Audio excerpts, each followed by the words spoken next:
இந்த மண்ணில் நான் கற்றுக்கிட்டது இந்த சினிமாவுக்காக நான் வாழ்ட்டேன். கண்டிப்பாக இன்றைக்கி எமோஷன் ஆகிட்டு. ஸோ நீங்கள் எல்லாம் சப்போர்ட் பண்ணணும். எந்த படம் பண்ணும்போது எங்குள்ள டெக்னீஷியனாக இல்லை ப்ரொடியூசராக, டெக்னீஷியனாக ப்ரொடியூசராக இது வார் நடக்கும் எனக்கு. ஆனால் டெக்னீஷியன் தான் டாமினேட் பண்ணிவிடும். எப்போவுமே பார்த்துக்கலாம், இன்னும் கொஞ்சம் பண்ணலாம், இன்னும் பெட்டர்மெண்ட் பண்ணலாம் அப்படின்னு சொல்லி பண்ணுவேன். அதனால தான் 90% all my films are super hit. All films. இப்போ விஜய் சாரோட 3 படம் பண்ணேன், Kushi, Ghilli, Sivakasi. After 20 years 25 years Ghilli release பண்ணால் ஸ்டேட் ஃபிலிம் மாதிரி ஓடி இருக்கேன். அதே மாதிரி அஜித் சாரோட 3 படம் பண்ணேன், வேதாளம், ஆரம்பம் இருந்தால், கமல் சார் இண்டியன், மாதவனோட ரன், விக்ரமோட தூள், எல்லா படமுமே. ஒரு உதய தியேட்டர் ஓனர் ஒரு வேர்டு சொன்னார், படங்களே ஓடலை, தியேட்டர் மூடணுமா அப்படின்னு நினச்சோம். இந்த வருஷம் 2 படம் என் படம் ரிலீஸ் பண்ண, தூள், ரன் ரெண்டுமே சூப்பர் ஹிட் ஆச்சு. அது நான் சரத்குமார் சாரோட படம் ஆரம்பித்தேன்.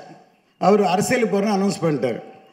போனால் யாருமே படம் வாங்கலை. முதல்ல படம் கம்ப்ளீட் ஆன பிறகு தேவா டபுள் பாசிட்டிவ் பார்க்கும்போது ரொம்ப நல்லா இருக்குன்னு சொன்ன உடனே எல்லோரும் வாங்கிட்டாங்க. விஜயகாந்த் சாரோட முதல்ல நான் சட்டம் ஒரு டைமில் பொட்டு வச்சு நான் தான் அவருக்கு மேக்கப் போட்டேன். அவர் நான் எப்பவும் படம் பண்ணான்னு நினைக்கவே இல்லை. அப்புறம் திடீர்னு பேரரசு வச்சு ஒரு ஃபைனான்சர் சார் படம் பண்ணலான்ட்டு தர்மபுரின்னு படம் பண்ணேன். தர்மபுரி லாஸ்ட் டே ஷூட்டிங்கில் அவர் பாலிடிக்ஸ் போயிட்டார். விஜயசாந்தியோட நான் எத்தனை படம் பண்ணேன், காட்ஃபாதர் மாதிரி ஆல் இன் ஆலாக இருந்தால் அவங்களும் பாலிடிக்ஸ் போயிட்டாங்க. இப்போ பவன் சாரோட 3வது படம் அவர் பாலிடிக்ஸ் போயிட்டார். விஜய் சாரோட 3 படம் பண்ண அவர் பாலிடிக்ஸ் போயிட்டார். மேபி இது இயற்கையோ ராசியோ தெரியாது. இதுவே பெரிய பாலிடிக்ஸாக இருக்கும் போட்டிருக்கேன் சார். நடுவில் நான் டைரக்ஷன் பண்ணலங்க. டைரக்ஷன் பண்ணக்கூடாதுன்னு கிட்டத்தட்ட ஒரு 8 years கேப் எடுத்தேன். அது காரணம் ஒரு தடவை பர்சனலாக அஜித் சாரை மீட் பண்ணப்போ அவர் ஒரு வார்த்தை என்ன சொன்னார், அப்பாவுக்கு ஏஜ் ஆகிட்டே இருக்குது, அப்பாவுக்கு நீ சப்போர்ட்டாக இருக்கணும், நீ படம் ப்ரொடக்ஷன் பார்த்துக்கோ, டைரக்ஷன் பண்ணாத ப்ரொடியூஸ் பண்ணு அப்படின்னாரு. உனக்கு நல்லா வரும் அப்படின்னு. அந்த ஒரு செகண்ட் நான் எதுவுமே யோசிக்கலை. சரி, இவ்வளோ பெரிய ஸ்டாரு நம்மளை பற்றி யோசிக்கிறாரு, அப்பா பற்றி யோசிக்கிறாரு சொல்லி நான் டக்குன்னு அந்த செகண்டு டைரக்ஷன் டெலிட் பண்ணி ப்ரொடக்ஷன் ஸ்டார்ட் பண்ண வச்சேன். நான் ஒரே ஒரு வார்த்தை கேட்டேன், சார் பண்ணலாம் சார், பட் இந்த மாதிரி ப்ரொடக்ஷன் பண்ண இது பண்ணால் ரெகுலராக டேட்ஸ் வேணும், ஹீரோ வேணும்னாரு. ஒரே வார்த்தை சொன்னார், நான் கண்டினியூவாக படம் பண்ணுறேன்னாரு. ஸோ அப்படி பண்ணது தான் ஆரம்பம், என்ன எறிந்தால் வேதாளம். ஸோ அவரோட இன்டென்ஷன் என்னென்னு கிளியராக புரிஞ்சது என்னென்னா, ரத்னம் சாரோட லெகசி கண்டினியூ ஆகணும், இந்த பேனர் கண்டினியூ ஆகணும், அதுக்கு நான் டேட் தரேன் அப்படின்னு. நான் இல்லை, அந்த கலைக்கு முன்பாக நானும் தொழிலாளி தான் செட்டுக்கு போய் எப்படி ஒரு படம் உருவாக்குகிற எல்லா தொழிலாளிகளும் வேலை செய்வாங்களோ அதே அளவுக்கு பொறுப்பை ஏற்றி தலையில் போட்டுக்கொண்டு தொடர்ந்து உழைத்து கொண்டிருக்கிற, சினிமாவின் மீது உண்மையிலே எப்போதும் அன்பும் பற்றும் கொண்டிருக்கிற உண்மையான சினிமா ரசிகர் மரியாதைக்குரிய AM ரத்னம் சார் அவர்களை அன்போடு மேடைக்கு அழைப்பதில் பெரிய மகிழ்ச்சி கொள்கிறேன். ஒரு பெரிய கைதட்டல் நீங்களாம் கொடுக்கணும். ஏன்னா எந்த இயக்குனரும் அவரை அடையாளப்படுத்துகிற போது எங்கள் செட்டில் ஏதாவது ஒரு பிரச்சனைனா அதை கொடுக்குறவர் இல்லை எங்கள் தயாரிப்பாளர். அந்த பிரச்சனையை முடிச்சு வச்சு எங்கள் படப்பிடிப்பை சுலபமாக்குற வேலையை அவர் தான் செய்வார் அப்படின்னு எல்லா இயக்குனர்களாலும் போற்றப்படுகிற ஒரு நல்ல தயாரிப்பாளராக இருக்கிற AM ரத்னம் சார் அவர்களுக்கு எங்கள் அன்பு நிறைந்த நன்றியோடு கூடிய வாழ்த்துகள். நிறைய படங்கள் பண்ணியிருப்பீங்க. இது உண்மையிலே ரொம்ப ரொம்ப பெரிய படம். நீங்கள் நிறைய பெரிய படங்கள் பண்ணியிருந்தாலும் அது இன்னும் ரொம்ப முக்கியமான படம்னு நாங்கள் நம்புகிறோம்.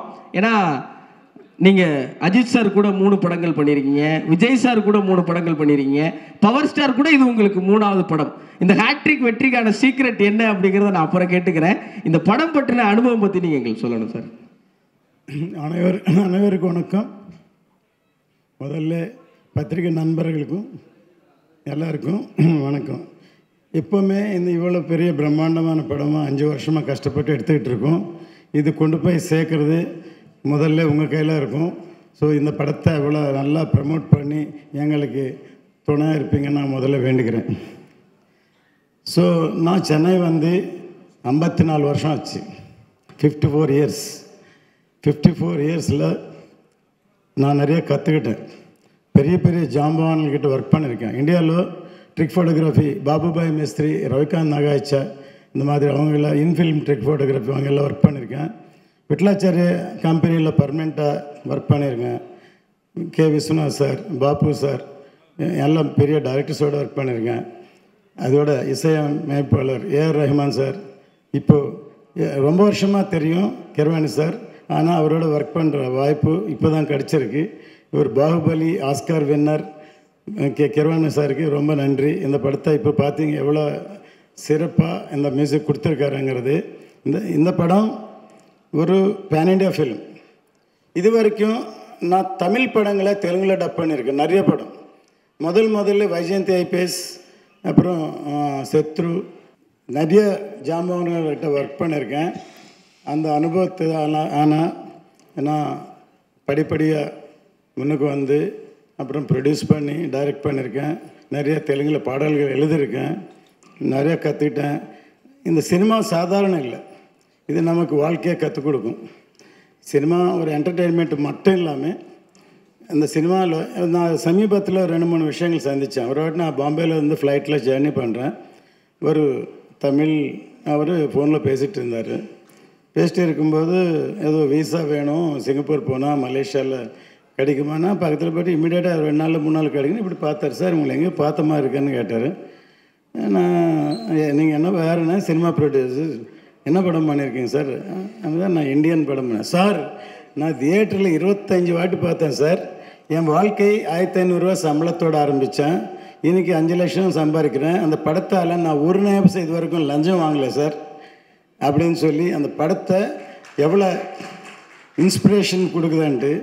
வைஜெயந்தி ஐபிஎஸ் ரிலீஸ் ஆகும்போது தமிழ்நாட்டில் அப்போது லேடிஸ் வந்து டிபார்ட்மெண்ட்டில் இல்லை, 300 லேடி கான்ஸ்டபிள் போஸ்ட்டுக்கு 5000 பொண்ணுங்க வந்து இன்டர்வியூக்கு வந்தாங்க.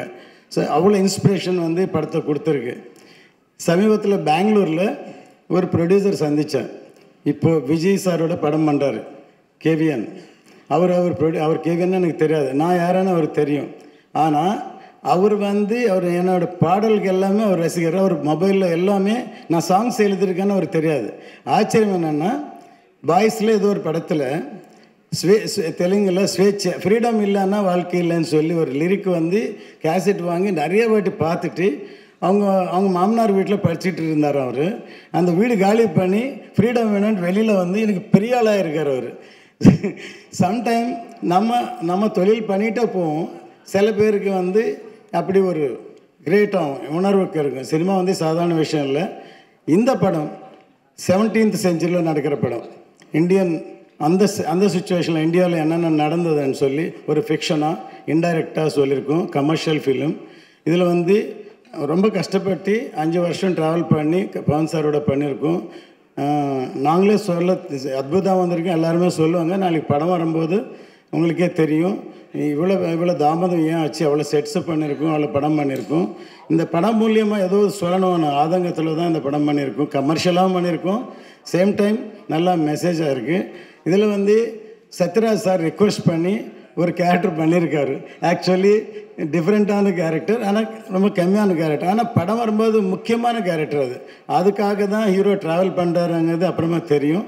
இது வந்து பார்ட் 1 தான், பார்ட் 2 பண்ண போகிறோம். பார்ட் 2 பண்ணும்போது இன்னும் இதனோட டீட்டெயில் எல்லாம் பார்ட் 2ல் தெரியும். இதை வந்து எல்லோரும் கண்டிப்பாக இந்த படம் இது முக்கியமாக சொல்லணுன்னா என் சன் ஜோதி கிருஷ்ணா, அவன் வந்து என் ஒய்ஃப் வந்து பசங்க வந்து சினிமாவில் உட்காரதுக்கு அவங்களுக்கு இஷ்டமே இல்லை. ஆக்சுவலி எல்லாருமே அப்படி தான் நினைப்பாங்க. ஆக்சுவலி அவன் டாக்டர் ஆகணும், இன்ஜினியர் ஆகணும் அப்படியே நினச்சாங்க. பட் நான் பண்ணுற தொழில் அவன் கவனிச்சுட்டே இருந்தான். அவன் டிகிரி முடித்த உடனே அவன் லைலா காலேஜுக்கு விஷுவல் கம்யூனிகேஷனுக்கு அப்ளை பண்ணான். அதில் சீட்டு கிடைக்கல. நான் பிடிச்சி திட்டினேன், ஏண்டா நீ எதுக்கே அப்ளை பண்ணலன்ட்டு. அப்புறமா சரத்குமார் சார் கேட்டு எஸ்ஆர்எம்மில் தாம்பரத்தில் ஜாயின் பண்ணான். எனக்கே தெரியாது அவன் லண்டனுக்கு அப்ளை பண்ணான் காலேஜுக்கு ஃபிலிம் டைரக்ஷன் படிக்கிறதுக்கு. லண்டன் படித்தா அப்போ எங்கள் ஒய்ஃபு அலோவ் பண்ண மாட்டாங்க நினச்சா அவங்க ஒத்துக்கிட்டாங்க. இப்போ லண்டனில் படித்தான். அப்போது அதுக்கு முன்னாடி ரவிக்குமார் சாரோட நாங்கள் நட்புக்காக சப்ஜெக்ட் வந்து டிஸ்கஷன் பண்ணியிருக்கும்போது ஜோதி பற்றி சொன்னேன் ரவிக்குமார் சாருக்கு, உங்கள் பையனை கூப்பிடுங்கன்னு சொன்னார். அவர் கூப்பிட்டா அன்னைக்கு படிச்சுட்டு இருக்கும்போது ஒரு நாளில் லைன்னு எனக்கு கூட தெரியாது அவர் கதை சொல்லியிருக்காரு. அவருக்கு ரொம்ப பிடிச்சி போச்சு. உங்கள் அப்பாவுக்கு சொன்னீங்களான்னு கேட்டார். நான் சொல்லலை அப்படின்னு சொல்லியிருக்காரு. காலையில் 5 மணிக்கு என்னை எழுப்பிட்டான், அப்பா கதை சொல்கிறேன்ட்டு. சரி, கதை கேட்டு நான் ஷாக் ஆகிட்டேன். ஒரு சின்ன பையன் ஒரு லவ் ஸ்டோரி சொல்லுவான்னு பார்த்தா ஒரு நட்பை பற்றி ஒரு மெச்சூர்ட் சப்ஜெக்ட் சொல்லியிருக்கேன். ஆச்சரியப்பட்டேன் நான். எப்படிடா அவனுக்கு இந்த தாட் வந்தான்னு கேட்டேன். அவன் சொன்னான், அந்த சொன்ன எக்ஸாம்பிள் இன்னும் எனக்கு ஷாக்கிங்காக இருந்தது. கிருஷ்ணதேவரையா தெனாலிராமன் 2 பேரும் பிரிக்கிறதுக்காக ஒரு லேடி அனுப்புகிறாங்க அப்படின்னு சொன்ன ஷாக் ஆகிட்டேன். அதுக்கப்புறம் சரி அந்த ஃப்ளாஷ்பேக் எப்படி க்ரியேட் பண்ணேன் அப்படின்னு கேட்டேன். அது சங்கர் சார் இன்ஸ்பிரேஷனில் கதையை முதல்ல சொல்லாமல் அதை இது பண்ணி இப்படின்னு சொன்னால் எனக்கு பிடிச்சிருக்கு. ரவிக்குமார் சாருக்கு சொன்னேன், சரி பண்ணிடலாம் சார்ன்னு சொல்லி. அதுக்கப்புறம் முதல்ல இப்போது ஒரு கேரக்டர் சிவாஜி சாரை முதல்ல ஃபிக்ஸ் பண்ணோம் விஜயகுமார் பண்ண ரோலுக்கு. அதுக்கப்புறம் சில ரீசன்ஸ்னால அவர் பண்ணலை. அப்புறம் ட்ராப் பண்ணலான்ட்டு அப்புறம் சரத்குமார் வச்சு பண்ணலான்னு சொல்லி சொன்னார். அப்படி தான் அவன் படிக்கும்போதே நட்புக்காக சப்ஜெக்ட் கொடுத்தான். அதுக்கப்புறம் வந்தான், டைரக்ட் பண்ணப்பான்னு கேட்டான். நான் சொன்னேன், ஆஸ் எ ஃபாதர் ஒரு 1 crore ஒரு சின்ன படம் பண்ணேன், அதுதான் நான் பண்ணேன். அப்படி இல்லை, நான் கமர்ஷியலாக பண்ணணும், என்னோடய திறமை காட்டணும் அப்படின்னா அது சொல்லி அவனே ரஹ்மான் சாரோட பேசி முதல்ல எனக்கு 20-18 படம் டைரக்ட் பண்ணான். இது வரைக்கும் அவன் 2-3 படம் பண்ணல லவ் ஸ்டோரிஸ் தான் பண்ணான். ஆக்சுவலி ஃபஸ்ட் டைம் ஒரு பேன் இண்டியா ஃபிலிம், ஒரு மெச்சூர்ட் சப்ஜெக்ட் அவன் பண்ணும்போது எனக்கு ஆச்சரியமாக இருக்குது. நானே டெக்னிக்கலாக எத்தனை படம் பண்ணியிருக்கேன், எத்தனை டைரக்டரோடு பண்ணியிருக்கேன். இன்றைக்கி லிரிக்கல் வீடியோ இப்போ முதல்ல அந்த அதுக்கு முன்னாடி சாங் பார்த்தீங்கன்னா அது கிரவாணி சார் அற்புதமாக பேக்ரவுண்ட் மியூசிக்கை கொடுத்துட்டு அது பார்த்து சாங்கை க்ரியேட் பண்ணார். பவன் கல்யாண் சார் கிட்ட ஷூட்டிங் போனோம். சார் ஒரு வாட்டி கஷ்டப்பட்டு கிரவாணி சார் நல்ல மியூசிக் கொடுத்துக்கோ சாங் பண்ணியிருக்கோம் சார், பார்க்குறீங்களான்னு கேட்டார். சாங் தானே அப்படின்ட்டு சரி காமி அப்படின்னாரு. பார்க்கும்போது அவர் ஷாக் ஆகிட்டார். இன்னொரு வாட்டி போடு, இது அதிசயம் இல்லை, எண்டை போடுன்னு சொல்லி அவன் கிட்டத்தட்ட என் முன்னாடி 15 வாட்டி பார்த்தார். எழுந்திரிச்சு கங்க்ராச்சுலேஷன், ஆல் தி பெஸ்ட் அப்படின்ட்டார். அதுக்கப்புறம் வீட்டுக்கு போய் கிட்டத்தட்ட ஒரு 50 வாட்டி பார்த்துட்டு கிரவாணி சார் ஃபோன் பண்ணி அவர் போய் மீட் பண்ணலான்னு சொல்லி கிரவாணி சார் பார்த்துட்டு அவர் புக்கே கொடுத்து சேலோ போட்டு சொல்லி அவர் உங்கள் ஆஸ்கார் கொண்டாங்கன்னு சொல்லி ஆஸ்கார் பார்த்துட்டு, இவ்வளோ சின்ன ரூமில் நீ பாகுபலி மாதிரி படம் பண்ணியிருக்கீங்க, இவ்வளோ சின்ன ரூமில் இவ்வளோ மியூசிக் கொடுக்குன்னு அவர் பாராட்டிருக்காரு. ஸோ அவர் அவ்வளோ நல்லா அவருக்கு பிடிச்சிருக்கு. பவன் சார் ஆக்சுவலாக மிகப்பெரிய டெக்னீஷியன், அவர் டைரக்டர். ஆக்சுவலி இந்தியாவில் நிறைய ஸ்டார்ஸ் இருக்காங்க, இப்போ ரஜினி சார், அமிதாப் பச்சன், சிரஞ்சீவி சார் எல்லாம். ஆனால் டெக்னிக்கலாக கமல் சார், அவர் பவன் கல்யாண் ஜாஸ்தி படம் பண்ணல, ஒரே ஒரு படம் டைரக்ட் பண்ணார். ஆனால் அவருக்கு அவ்வளோ நாலேஜ் இருக்குது, டெக்னிக்கலாக அவ்வளோ ஆராய்ச்சி பண்ணார். இந்த படம் நாங்கள் பேன் இண்டியான்னு அனௌன்ஸ் பண்ணிட்டோம். அவர் இப்போ பொலிட்டிஷியனாக இருக்கார், டிஃபீட் சிஎம்மாக இருக்கார். பட் அவருக்கு ரெஸ்பான்சிபிலிட்டின்னா என் மானம் போயிடுமோ, மரியாதை போயிடுமோ, நீங்கள் சும்மா பேன் இண்டியான்னு அனௌன்ஸ் பண்ணிட்டீங்க, அது சரியாக வரணும் அப்படின்னு சொல்லி அவர் ரொம்ப கேர் எடுத்து பண்ணுங்க, இப்படி வந்திருக்கு, அப்படி நல்லா வந்திருக்கா, கிராஃபிக்ஸ் நல்லா எல்லாம் சொல்லுவாங்க. கடைசியில் நான் நல்ல குவாலிட்டி வராதுன்னு.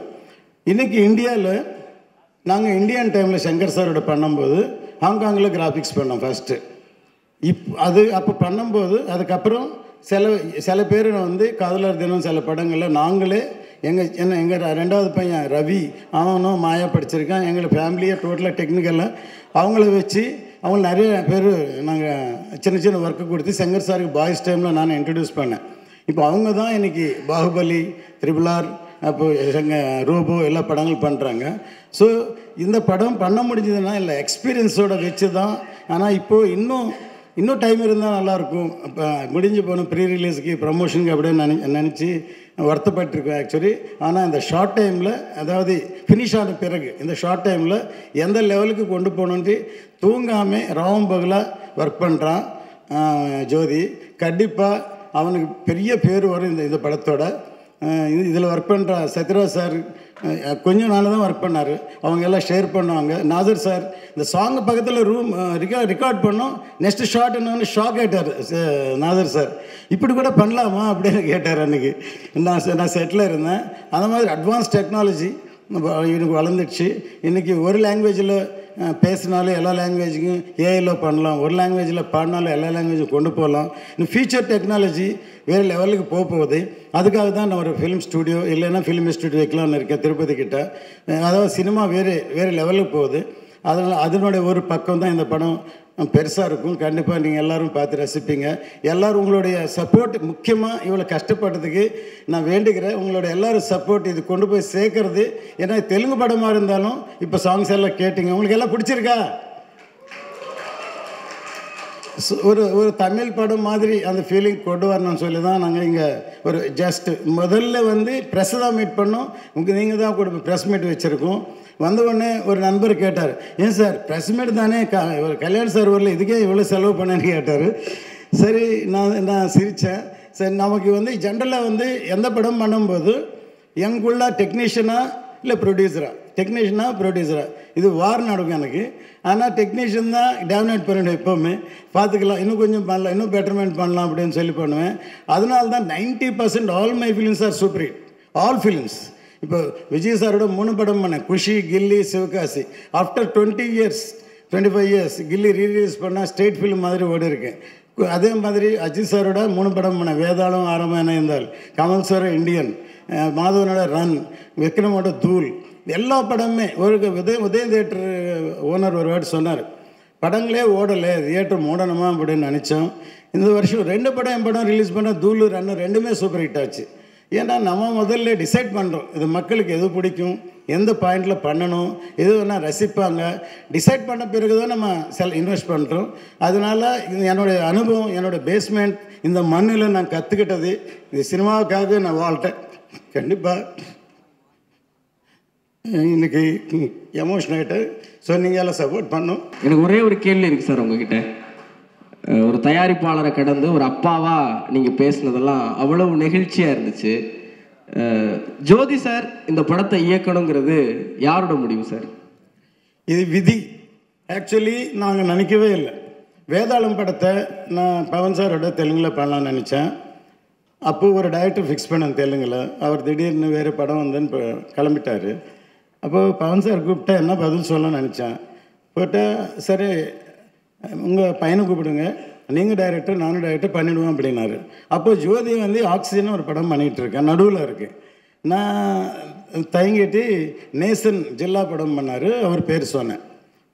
ஓகேனார். நான் ஆஃபீஸ்க்கு வந்த உடனே ஃபோன் வந்தது, டைரக்டர் நாளைக்கு காலையில் கூப்பிட்டு வாங்கன்னு சொல்லி. எனக்கு ஜோதி கூப்பிட்டு போகிறதா நேசன் கூப்பிட்டு போகிறதா எனக்கு தெரியல. பவன் சார் பக்கத்தில் ஒரு ஃப்ரெண்டு ஒருத்தர் ப்ரொடியூசர் இருக்கார். அவர் ஃபோன் பண்ணி, சார் நீங்கள் கூட பக்கத்தில் இருந்தீங்க, என்னை கூப்பிட்டு வர சொன்னால் யார் கூப்பிட்டு வரணும்னு சொன்னால், அவர் ஜோதி கூப்பிட்டு வர சொன்னால் அப்போயே முடிஞ்சிருக்கும். சார் நான் பவன் சார் கேட்குறேன் அப்படின்ட்டு அவர் பவனுக்கு திருப்பி கேட்டு அவர் என்ன பதில் சொன்னார்னா, நான் யாரோட பண்ணால் நல்லா இருக்குமோ, என்னை விட ரத்ன சாருக்கு நல்லா தெரியும், அவர் யார் நினச்சா அவர் கூப்பிட்டு வர சொல்லுங்கள் அப்படின்னாரு பவன் சார். சரி, அந்த படம் பாதியில் இருக்குது. என்னுடைய கேரக்டர் எப்படின்னா, ஒரு படம் ஆரம்பித்தா அது நடுவில் நிற்கக்கூடாது. அது நின்னா திருப்பி ஃப்யூச்சரில் நம்ம படம் பண்ண முடியாது, தொடர்ந்து படம். அதனால நான் கூப்பிடல. ஒரு விதத்தில் அன்றைக்கி நான் துரோகம் பண்ணேன். பெரிய பவன் கல்யாண் சார் படம் கிடைச்சாலும் நான் வந்து ப்ரொடியூசராக அவர் கூப்பிடல. அதுக்கப்புறம் நேசன் வந்தார், அது சரியாக அமையல. அதுக்கப்புறம் எலெக்ஷன் வந்தது. இப்போது இந்த படம் முதல்ல டைரக்டர் கிரிஷ் ஒரு லைன் சொன்னார் எனக்கு. அவர் தான் இதை ஆரம்பித்தார். அதாவது 3 கரோனா தாண்டிடுச்சு, அவர் ரொம்ப லேட் ஆகிடுச்சு. அதனால அவரும் வேறு கமிட்மெண்ட்டோட கிறிஸ்டு போயிட்டார். இப்போது நிஜமாகவே அவர் எனக்கு காப்பாற்றுறார் இந்த படத்தை. ஆக்சுவலி ஜோதி வந்து படம் ஃபுல்லாக பார்த்துட்டு எடிட் கூட அப்படியே இருந்தது. 3 மாதம் தூங்காமல் அந்த ஃப்ரீ கிளைமேக்ஸ் இப்போ நீங்கள் பார்த்த அந்த விஷுவல் சாங்கை வந்து எடிட் பண்ணி ரெடி பண்ணி அப்புறம் எடுக்க போகிறது எல்லாமே ப்ரீ விஷுவலைஸ் பண்ணி பவன் சாருக்கு போய் சொல்லி காமிச்சிட்டு அப்படி தான் வந்து அவர் வந்தார். தவிர அவர் டைரக்டர் ஆகணும் நான் நினைக்கல. ஆனால் பவன் சார் முதல்ல சொல்லியிருந்தார், உங்கள் சன் கூப்பிடுங்கன்ட்டு. இப்போ அதனால் இப்போது நேச்சுரலாகவே அவர் இந்த படத்தில் என்ட்ராக இருக்கார். இந்த படத்தை மிகப்பெரிய லெவலுக்கு டெக்னிக்கலாக கொண்டு போயிருக்கார் இந்த படத்தை. சார், இந்த சந்தேகம் இருக்குது, நீங்கள் படம் பண்ணுற நடிகர்கள் நேரடியாக அரசியலுக்கு வந்துடுறாங்களே, அது என்ன சார் ரகசியம்? அதாவது நான் சரத்குமார் சாரோட படம் ஆரம்பித்தேன். அவர் அரசியலுக்கு போகிறேன்னு அனௌன்ஸ் பண்ணிட்டார். போனால் யாருமே படம் வாங்கலை. முதல்ல படம் கம்ப்ளீட் ஆன பிறகு தேவா டபுள் பாசிட்டிவ் பார்க்கும்போது ரொம்ப நல்லா இருக்குன்னு சொன்ன உடனே எல்லோரும் வாங்கிட்டாங்க. விஜயகாந்த் சாரோட முதல்ல நான் சட்டம் ஒரு டைமில் பொட்டு வச்சு நான் தான் அவருக்கு மேக்கப் போட்டேன். அவர் வந்து நான் எப்போ படம் பண்ணணும்னு நினைக்கவே இல்லை. அப்புறம் திடீர்னு பேரரசு வச்சு ஒருத்தர் ஒரு ஃபைனான்சர் சார் படம் பண்ணலான்ட்டு தர்மபுரின்னு படம் பண்ணேன். தர்மபுரி லாஸ்ட் டே ஷூட்டிங்கில் அவர் வந்து பாலிடிக்ஸுக்கு போயிட்டார். விஜயசாந்தியோட நான் படம் பண்ணேன், காட்ஃபாதர் மாதிரி ஆல் இன் ஆலாக இருந்தேன். அவங்களும் பாலிடிக்ஸ் போயிட்டாங்க.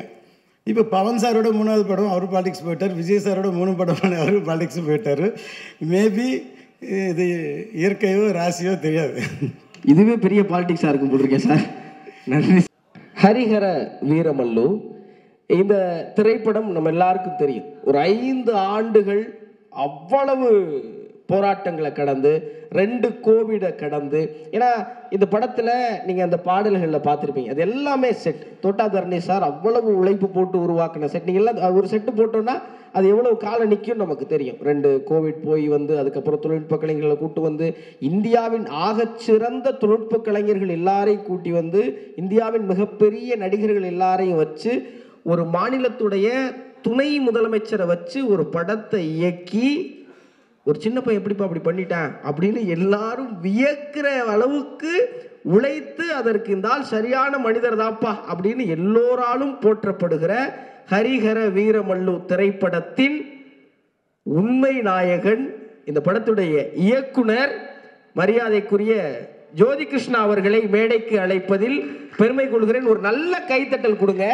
ஏன்னா இந்த திரைப்படம் மிக நிச்சயமா ஜூன் 12க்கு பிறகு இந்தியா முழுவதும் திரும்பி பார்த்து வியந்து போற்றுகிற திரைப்படமாக வரவிருக்கிறது.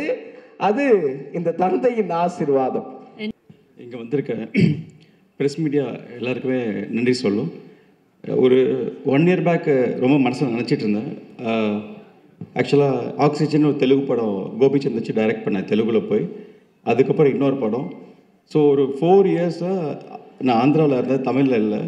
அதே மாதிரி தெலுங்கு படம் இந்த படம் ஆரம்பித்தப்பறம் 4-5 இயர்ஸாக தமிழ்லேயும் படம் பண்ணல. சின்ன மனசில் ஒரு வருத்தம், என்னடா தமிழில் நம்ம படம் சூர்யா மூவிஸ் படம் எதுவுமே தமிழில் வரவே இல்லையே, ரொம்ப நாளாச்சு, திருப்பி எப்போ தமிழில் வந்து படம் பண்ணுவோம், எப்போ வந்து ஒரு சின்ன உள்ளுக்குள்ள ஒரு வெயிட்டிங்கில் இருந்தேன். அதே மாதிரி தமிழில் திருப்பி டைரக்டர் பண்ண ஒரு வாய்ப்பு கிடைக்குமா அப்படின்னு ஒரு மனசில் ஒரு ஃபீலிங்கும் இருந்தது. பட் நான் ரியலைஸ் பண்ணல, நான் ஒரு பேன் இண்டியா படம் பண்ணிகிட்ருக்கேன். இந்த படம் வந்து மூலியமாக தமிழில் வந்து நம்ம தமிழ் மீடியா, நம்ம ப்ரெஸ் மீடியாவை, நம்ம ஃப்ரெண்ட்ஸ் எல்லாரையும் திருப்பி மீட் பண்ணுவேன்னு நான் எதிர்பார்க்கவே இல்லை. உங்களெல்லாம் மீட் பண்ணது ரொம்ப சந்தோஷமாக இருக்குது சார். இங்கே இருக்க நிறைய பேருக்கு நல்ல ஃப்ரெண்ட்ஸ், எல்லா ப்ரெஸ்லையும் எல்லாருமே திருப்பி ஒரு கிட்டத்தட்ட 3 இயர்ஸ் 4 இயர்ஸ் கழிச்சு மீட் பண்ணுறேன். I feel very happy and proud to meet everybody sir. Thank you so much. And first எங்கள் அப்பா பேசும்போது கொஞ்சம் எமோஷனாக பேசினாங்க.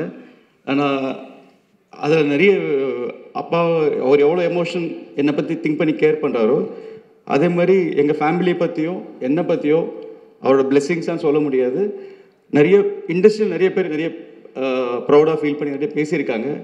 ஒரு சின்ன மூமெண்ட் வந்து நடுவில் நான் டைரக்ஷன் பண்ணலைங்க, டைரக்ஷன் பண்ணக்கூடாதுன்னு கிட்டத்தட்ட ஒரு 8 இயர்ஸ் கேப் எடுத்தேன்.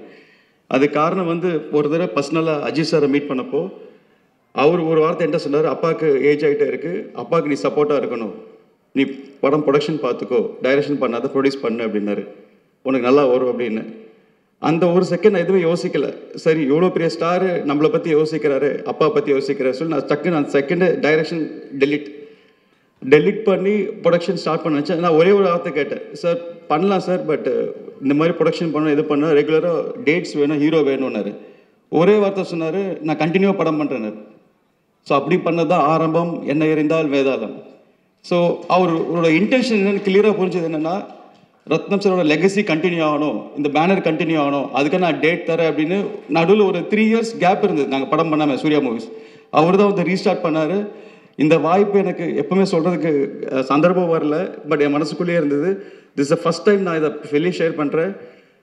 திருப்பி அஜித் சாரோட ஒர்க் பண்ண வாய்ப்பு கிடைக்குமா தெரியல, பட் எனிவே ரொம்ப ரொம்ப தேங்க்ஸ் சார், நீங்கள் அவ்வளோ கேர் பண்ணி சொன்னது. அண்ட் அந்த 3 படம் சொன்ன மாதிரி பண்ணது. அதே மாதிரி அவர் ஒரு வேர்டு கொடுத்தா கீப் அப் பண்ணுவாருங்க, அதை மிஸ் பண்ணவே மாட்டார். யார் என்ன சொன்னால் அந்த டிசிஷனை மாற்றவே மாட்டார், அந்த வேர்டு தான். அதே மாதிரி திருப்பி அதே ஜர்னி முடிஞ்சு ஒரு ரிப்பீட் மோடில் வர மாதிரி ஒரு 8 இயர்ஸ் கழிச்சு நான் பவன் சாரை மீட் பண்ணப்போ பர்சனலாக பவன் சார் சொன்ன ஒரே வார்த்தை, ஜோதி எனக்கு ரத்ன சார் ரொம்ப ரொம்ப பிடிக்கும், நான் எல்லாரும் என்னோட ஃபேனாக, நான் அவருக்கு ஒரு ஃபேன், அவரோட லெகசி கண்டினியூ ஆகணும், அதுக்காக தான் இந்த வாய்ப்பு உனக்கு தரேன்னு ஒரே வார்த்தை சொன்னார். நீ என்ன பண்ணுறது தெரியாது, நீ எவ்வளோ உழைக்கிறன்னு தெரியாது, இந்த படத்தை எப்படியே ஹிட் பண்ணணும், நெக்ஸ்ட் வேர்டு, இது 2 வேர்டு தான் சார் சொன்னார். அண்ட் சிரிப்பி சேம், அவரு கொடுத்த வேர்டு எப்படி ஈக்குவலாக மீட் பண்ணுவார். ஸோ ஒரு 2-3 லெஜெண்ட்ஸ் வந்து இவ்வளோ கேர் பண்ணது எனக்கு ரொம்ப சந்தோஷமாக இருந்தது. இதெல்லாம் வந்து எனக்கு அப்பாவோட உழைப்போட பிளெஸிங்ஸ் தான் எனக்கு கிடச்சிது. அதை நான் என்ன இடத்துக்கு எவ்ரிடே இது எவ்ரி செகண்ட் நினச்சிட்டே இருப்பேன் மைண்டுக்குள்ளே, நம்மளை இவ்வளோ ட்ரஸ்ட் பண்ணுறாங்க, இதுக்கு நம்ம என்னென்ன செய்யணும் இதுக்கு அப்படின்ற சொல்லி தான் ஒர்க் பண்ணிட்டு இருந்தேன். ஸோ இந்த மாதிரி ஒரு வாய்ப்பு கிடைச்சது எனக்கு ஹரிஹர வீரமலு ப்ராஜெக்ட். அண்ட் இந்த ப்ராஜெக்ட்குள்ளே நான் என்ட்ரு ஆகும்போது இதில் நிறைய காம்ப்ளிகேஷன்ஸ் இருந்தது. அண்டு ஒரு பவன் சாரை பற்றி சொல்லணும்னா, பவன் கல்யாண் சார் வந்து it's not only actor, is ஒரு இன்டெலிஜென்ட் ஸ்மார்ட் பர்சன். சார் வந்து அவரே ஒரு டைரக்டர், பர்சனல் டைரக்டர். அவருக்கு டைம் கிடைக்கல. அவர் ஃபுல் அண்ட் ஃபுல் பாலிடிக்ஸில் இருக்கிறதுனால, சேவைகள் இருக்கிறதுனால, ஒரு டைம் கிடைக்காதனால ஒரு இந்த படத்தை அவரோட விஷன், இந்த வீரமலு படத்தை வந்து அவரோட பாயிண்ட் ஆஃப் வியூ நான் யோசிக்கும் போது இது ஒரு பேன் இண்டியா, ஒரு இந்தியா ஃபுல்லாக ரீச் பண்ணணும்னு அவரோட எஃபர்ட் போட்டிருக்காரு. இப்போ நீங்கள் பார்த்த அசுரனம் சாங் வந்து சாரு பர்சனலாக ஃபைட் கொரியோகிராஃப் பண்ண சாங்கு. அந்த ஒரு ஃபைட்டு மட்டுமே ஒரு 60 days எடுத்திருக்கும். 60 நாள் எடுத்த ஃபைட் அது. அண்ட் அந்தளவுக்கு அவர் பர்சனலாக உழைப்பு போட்டிருக்காரு. அவருக்கு பர்சனலாக மார்ஷல் ஆர்ட்ஸ் தெரியும்.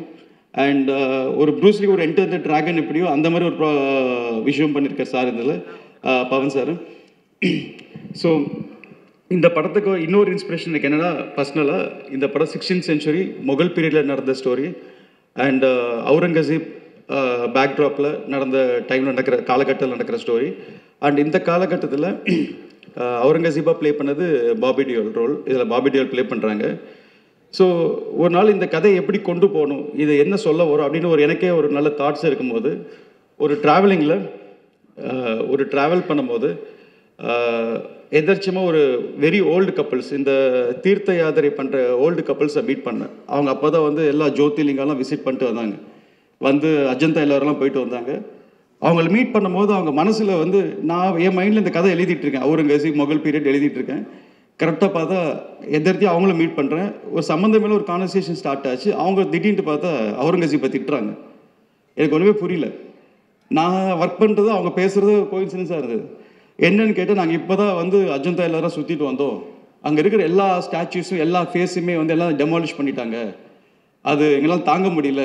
அவ்வளோ நம்மளோட கல்ச்சர், நம்மளோட ஹெரிட்டேஜை வந்து இப்படி டெமாலிஷ் பண்ணி இப்படி நம்மளுக்கு தெரியாத மாதிரி பண்ணணும்னு நினைக்கிறாங்கன்னு. அந்த ஒரு பாயிண்ட்டு தாங்க எனக்கு ஸ்பார்க், இந்த படத்தோட ஸ்பார்க்.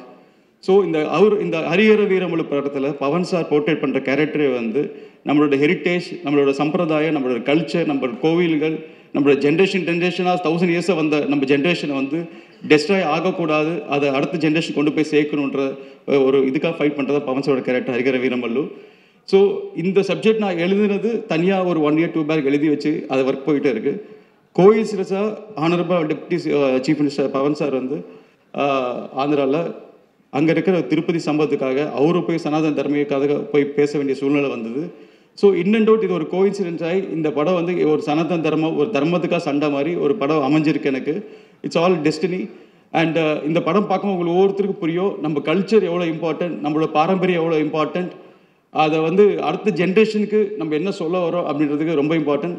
அதுக்காக ஃபைட் பண்ணுற ஒரு ஹீரோ தான் பவன் கல்யாண் சார். இதில் அவரை பற்றி சொல்லிட்டு போகலாம்.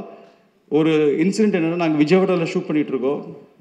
பண்ணும்போது சார் இப்போ வந்து ஆக்சுவலாக டெப்டி சிஎம் ஆகிட்டாங்க.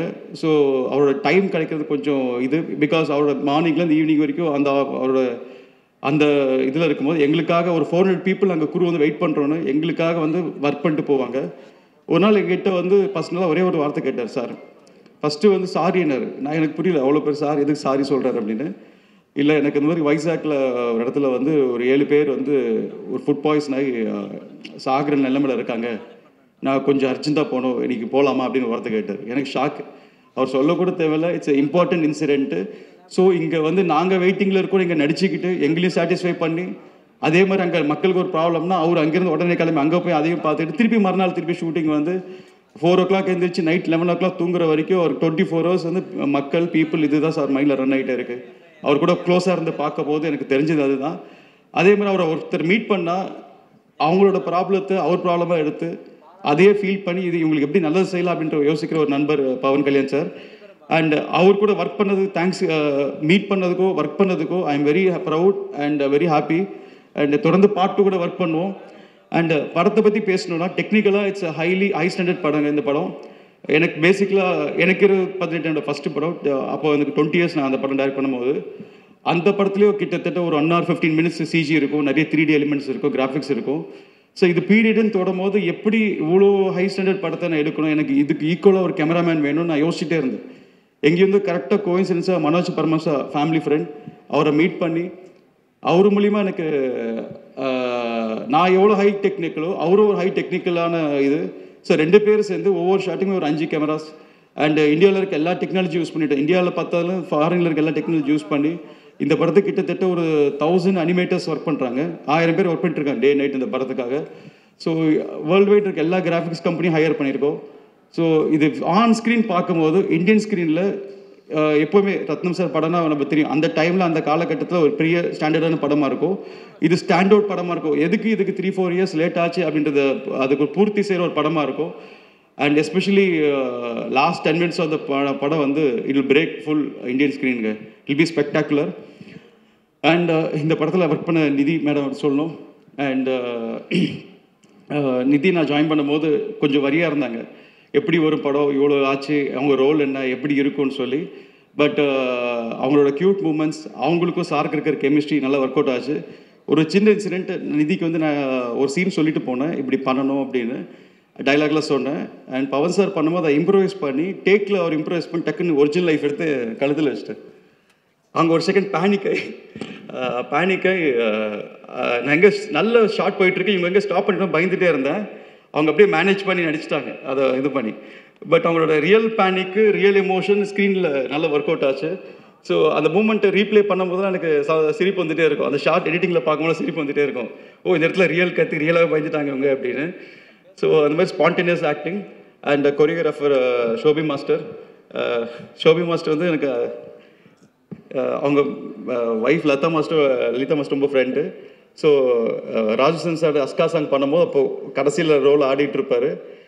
அப்போது அவர் ராஜு சார் ரொம்ப திட்டிகிட்டு இருப்பார் அவரை, ஷோபி இந்த மாதிரி முதல்ல நல்லா சீக்கிரமெல்லாம் ஒரு 2 படத்தில் கொரியோகிராஃப் ஆக முடியாது அப்படின்னு. சிரிப்பாக இருக்கும் அதெல்லாம் பார்க்கும்போது. பட் கொஞ்ச நாள் கழிச்சு சார் கரியர் ஸ்டார்ட் பண்ணதுக்கப்புறம் எனக்கு தெரிஞ்ச ஆக்டர்ஸ் அண்ட் ஆக்டர்ஸ் நண்பர்கள் சொன்னாங்க, ஷோபின் புது கொரியோகிராஃபர் வந்திருக்காரு, எக்ஸ்ட்ரா நிறையா பண்ணுறாங்க அப்படின்னு. அப்போ எனக்கு ரொம்ப ப்ரௌடாக இருந்தது, பரவாயில்லையே நம்ம தெரிஞ்ச ஒருத்தர்களாருன்னு. அப்புறம் கோஇன்சிடென்ஸ், அப்புறம் போக போக எல்லாம் ஃப்ரெண்ட்ஸ் ஆகிட்டோம். So it was very happy working with Shobi sir. And படத்தில் ரொம்ப தேங்க்ஸ் சொல்லணும், நாசர் சார் பண்ணதுக்கு ரொம்ப தேங்க்ஸ் சொல்லணும். அண்ட் அப்பாவுக்கு family friend. And Sathyaraj sir, I am very happy meeting you, working with you. ஏன்னா நான் உங்களோட பெரிய ஃபேன். அமைதிப்படையிலேருந்து உங்கள் எல்லா படமும் விடாமல் பார்த்துப்பேன், உங்கள் டைலாகில் மெமரைஸ் பண்ணிகிட்டே இருப்பேன். இன்றைக்கும் நான் இங்கே வந்து ஷார்ட்டில் நடிக்கும் போது நான் கேரக்டர் ஆர்டிஸ்ட்டாக பக்கம் ஹீரோவை தான் பார்த்துட்டு இருந்தேன். நீங்கள் வரும்போது போகும்போது அப்படி தான் நினச்சிருப்பேன், எப்போ நம்ம ஃபீல் பண்ணுற ஹீரோவை கூட நம்ம வந்து ஒர்க் பண்ணுறோன்ற ஒரு ஃபீலிங் இருந்தது. முக்கியமாக எனக்கு உங்களோட எம்ஜிஆர் ஸ்டைல் ரொம்ப பிடிக்கும் சார். அண்ட் நான் உங்களோட பாடி லாங்குவேஜ், உங்களோட எம்ஜிஆர் ஸ்டைல் எல்லாமே அது ரொம்ப பிடிக்கும். அந்த மாதிரி ஒரு விஷயம் பண்ணியிருக்கேன். இப்போ பவன் சார் வந்து டெப்டி சிஎம் ஆனதுக்கப்புறம் ஜென்ரலாக கமர்ஷியல் சாங்ஸ் வைக்க முடியாது. ஏன்னா சார் வந்து ஒரு டூயட் பாட முடியாது, ஒரு இது ஆட முடியாது. அப்படின்னும் நான் கொஞ்சம் யோசித்து பார்த்து, சரி தெலுங்குல தத்துவ பாடல்கள் ஒரு கான்செப்ட் கிடையாது, பட் தமிழில் நம்ம எல்லா எம்ஜிஆர் சாங்ஸும் ஒரு தத்துவ பாடலாக இருக்கும். ஸோ அந்த மாதிரி ஒரு சாங் பண்ணலாம், தெலுங்குல ஒரு டைம் பண்ணலான்னு சொல்லிட்டு தான் இந்த கேட்கணும் குருவே சாங் ஃபஸ்ட்டு பண்ணது சார். அந்த லிரிக்ஸ் எழுதிட்டு போய் நான் கிருவாணி சாருக்கு எனக்கு அது ஃபஸ்ட் இன்ட்ராக்ஷன். ஃபஸ்ட்டு சாரை பார்க்கும்போது எனக்கு ஒரு பயம், நம்ம லிரிக்ஸ் எழுதிட்டோம், டியூன் இல்லை, சார் அக்செப்ட் பண்ணுவாரா இல்லையான்னு ஒரு பயத்தோட தான் காமிச்சேன். அண்டு சார் யார் எழுதுனாரு சார், ஒரு பென்சில்தாஸ் ஒரு சிங்கர் ரைட்டர் சார், வில்லேஜில் இருப்பாருன்னு, ரொம்ப நல்லா இருக்குன்னு சொல்லி சார் சொன்னால் இது பவன் சார் பண்ணால் நல்லா இருக்கும்னு. நான் பாடுவாரா சார் அப்படின்னு நான் கேட்குறேன் அப்படின்னாரு சொல்லி, அப்புறம் போய் பவன் சாரை மீட் பண்ணப்போ சாருக்கு லிரிக்ஸ் சார் எக்ஸைட் ஆகி அப்புறம் அவர் எப்படி பாட வைக்கிறது, சார் விஜயவாடாவில் இருக்கார் அண்டு கிருவாணி சார் ஹைதராபாத்தில் இருக்கார், எப்படி பாட வைக்கிறதுன்னு. அந்த ஷூட்டிங்கில் நம்ப மாட்டீங்க, கிருவாணி சார் பவன் சார் பாட வைக்கிறதுக்காக விஜயவாடா வந்தார், இங்கே வந்த மாதிரி ஃபுல் டீமோடு வந்தார். ஸோ அவர் ஆஃபீஸில் செட்டப் பண்ணி அங்கேயே பாட வச்சு அப்படியே ஷூட்டிங், அங்கேயே பாட வச்சு லைவாக ஷூட்டிங், அந்த மாதிரி அந்த சீக்வன்ஸ் பண்ணோம். அதுக்கு கிருவாணி சாரோட எனர்ஜி ரொம்ப ப்ளஸ்ஸு. அண்ட் சார் பவன் சாரோட எனர்ஜி ரொம்ப ஹெல்ப் ஆச்சு. அதே ஸோ கிருவாணி சார் பற்றி சொல்லணும்னா சொல்லிட்டு போகலாம் சார். இந்த படத்தில் நிறைய லெஜெண்ட்ஸோட ஒர்க் பண்ணியிருக்கேன். Keeravani sir, Thota Tharani and father A M Rathnam. So இவங்களோட நான் பேசும்போதோ ஒர்க்கிங் ஸ்டைல் பண்ணும்போதோ ஒரு பயம் இருக்கும் உள்ள. ஏன்னா அவங்களுக்கு எல்லாமே தெரியும், நம்ம என்ன பேசினாலும் என்ன சொல்ல வரோம் முன்னாடியே தெரியும், சொல்கிறதுக்கு முன்னாடியே. ஸோ அதனால் சரி ப்ரிசைஸாக நம்ம ஒர்க்கு அதுக்கு என்ன தேவை அது கரெக்டாக புரிஞ்சுக்கிட்டு எனக்கு எல்லாத்தையும் பூர்த்தி செஞ்சாங்க. தோட்டாதரணி சார் சொல்லி ஆகணும், அவருக்கு இந்த படம் அந்த ஷூட்டிங்கில் கொஞ்சம் அவர் கண்ணு ப்ராப்ளம் வந்தது. அவர் பெரிய ஆர்டிஸ்ட், அவர் இப்போ எதுவுமே ஸ்கெட்சு போடணும் எல்லாம் போடணும். கொஞ்சம் கண் பார்வை கம்மியானாலும் டே அண்ட் நைட் வந்து செட்டில் உட்காந்துட்டு ஸ்ட்ரெயின் ஆகி இந்த ஏஜில் ஸ்ட்ரெயின் ஆகி நானும் கேட்பேன், எங்கள் அப்பாகிட்ட கேட்பேன், தோட சைடு கேட்பேன், எதுக்கு நைட் உட்காந்துட்டு இருக்கீங்க கிளம்புங்க அப்படின்னு. ஆனாலும் இல்லாமல் பிடிவாதமாக உட்காந்து அதோட சினிமா நேசிப்பாங்க சொல்லுவாங்க, அந்த எனர்ஜியோட இன்னைக்கு திருப்பி சொல்கிறேன் சார், நிறைய நியூ ஜென்ரேஷன் வந்திருக்கும். நான் இப்போ 3rd ஜென்ரேஷன் நானும் பார்க்குறேன். பட் அவங்க ப்ரூவ் பண்ண மாதிரி அவங்களோட உழைப்பு மாதிரி அது 25% தான் சார் இன்னைக்கு எல்லாருமே பண்ணுறாங்க. பட் அந்த மாதிரி ஜென்ரேஷன் ஆளுங்களை அப்போ பார்க்கறது ரொம்ப ரொம்ப கஷ்டம். ஐ am very fortunate to work with all the legends. And Harihara Veeramallu எல்லாருமே எக்ஸ்பெக்ட் பண்ண மாட்டாங்க, எப்படி இருக்கும் எந்த மாதிரி இருக்கும்னு யாருக்கும் எக்ஸ்பெக்டேஷன் கிடையாது. But expect the unexpected movie. இது இந்தியாவுக்கு ஒரு பெரிய மைல் ஸ்டோனாக இருக்குது இந்த படம். அண்ட் இதோட பார்ட் 2 வரப்போகுது சீக்கிரமாக. అండ్ ఇதை పற்றி நீங்கள் எல்லாம் இது பண்ணுவீங்க. And very happy meeting Tamil people, Tamil press and Telugu audience అని తిడతారండి. నేను మొత్తం తమిళ్లోనే మాట్లాడేసాను. ఇక్కడ రాగానే వాళ్ళకి ఏ అర్థం కాదు. ఇది ప్రాబబ్లీ ఈ ప్రోగ్రామ్ సబ్ టైటిల్ వేయాలనుకుంటాను నేను. పర్లేదు, మనం తిరుపతిలో గట్టిగా ప్లాన్ చేశామని నాకు సమాచారం అందింది ఆల్రెడీ. అవునండి, తిరుపతి కొన్ని తెలుగులో కొన్ని క్వశ్చన్స్ అడిగాను సార్, నాకు తమిళ్ వచ్చేస్తుంది సార్. ఇట్స్ బీన్ అంటే ఖుషి సినిమా అప్పుడు కూడా మీరు చూసుంటారు కళ్యాణ్ గారిని, అండ్ ఇప్పుడు ఈ హరిహర వీరమల్లులో చూశారు. సో అప్పటికి ఇప్పటికి డిఫరెన్స్ ఏం గమనించారు ఆయనలో, అదొక్కటి చెప్పండి. డిఫరెన్స్ కనిపించలేదండి, ఒక్కటి మట్టుకు ఎప్పుడు మెయింటైన్ అవుతుంది ఏంటంటే పవన్ సార్ స్వాగ్. అసలు సార్ వాక్ కానీ స్టైల్ కానీ అప్పుడైనా ఇప్పుడైనా అసలు మామూలుగా ఉండదు. అదేదో ఒక ఆరా ఉంటుందండి సార్. అప్పుడు యాజ్ అ ఫ్యాన్ గా మనం దగ్గర నుంచి చూడడం ఇస్ డిఫరెంట్. కానీ ఆయన డైరెక్ట్ చేస్తున్నప్పుడు ఫస్ట్ డే మీ నోటి నుంచి చెప్పించిన డైలాగ్ ఏంటి ఆయనతో మీరు ఫస్ట్ డే షూట్ లో? అదొక్కటి చెప్పండి చాలు. వినాలి, వీరములు చెప్తే వినాలి. So nice, thank you. Sir line చూసారు, చూసి చెప్పాలని అడిగారు, అవును సార్ అని. సో అదే ఫస్ట్ డే ఆఫ్ షూట్ సార్తో. And sir was very happy working with. ఇంకేమైనా ఉంటే కొంచెం అడిగండి తెలుగు వాళ్ళ కోసం.